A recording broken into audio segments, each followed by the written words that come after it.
Okay, so their Chromebook looks a little bit different than mine, but if they're showing up on their Google Classroom, so this is like the Google homepage. To get to Google Classroom, they're gonna go to those little 9 dots up here to Google Apps. They'll click on Classroom.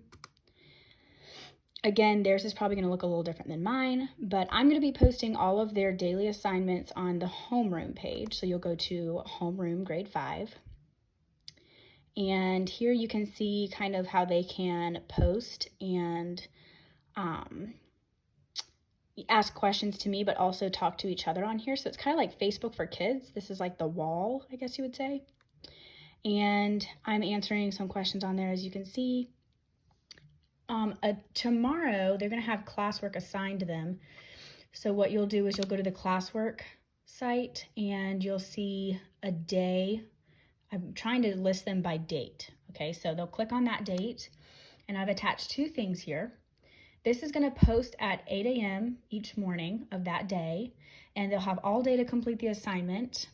They just have to make sure that they turn it in before midnight, so really before 11:59 p.m. that day. So it doesn't matter what time they do it, as long as they're logging into Google every day and completing their assignment. That should be it. So here's what they need to be doing first.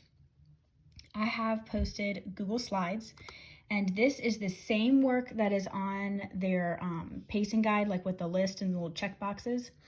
So what they're going to be doing is going in and just inserting all of their answers. So this would be like the math workbook pages. So they'll put, like, for example, if the answer to number 1 is 5, they'll just type 5, and then they'll go to question number 2. They'll type their answer, and so on and so forth. So let me delete that so I don't mess anybody's up. This actually makes a copy for each student. So I can check their answers, I can check for accuracy, and I can see if anybody's getting something wrong repeatedly. I can make sure that I can go in and help them if needed. Okay, so there are 2 slides on here for math, and then we go into reading. This is kind of their cause and effect chart that they should be creating for the story of the week. And they'll start to, as they read the story, they'll list some causes, and eventually they'll find out what the effect is in that story based on what they're reading in their, I think it's the Journey book. The Journey book is their reading book. Lastly, we have social studies and science. As you can see, this is mostly just social studies. So after they do some of their daily reading, they have like 20 pages, I think, to read over the course of the 12 days. So if they can read just a couple of pages there, they can write down some important facts and any thoughts they had about what they read that day. Okay, so that's it for the slides. That's basically just that they're putting in their answers so I can check for accountability and accuracy.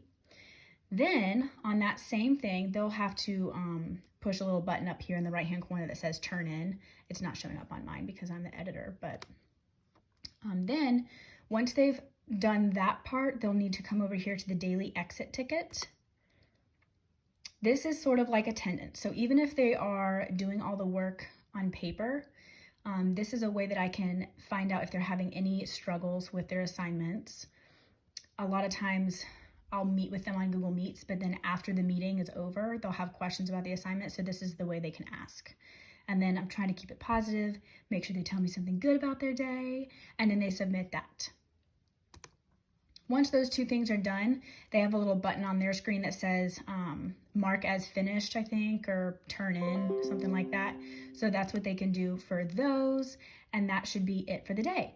So it's really not that they're doing anything additional. They're just making sure they're giving me their answers so I can start checking their work. It's so hard to be teaching remotely where I can't check their work.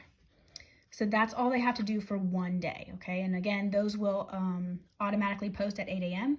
and then they're gonna be due by 11:59 p.m. that same day. All right, I hope that helps you guys. If you have any questions, of course, never hesitate to call me. That would be awesome.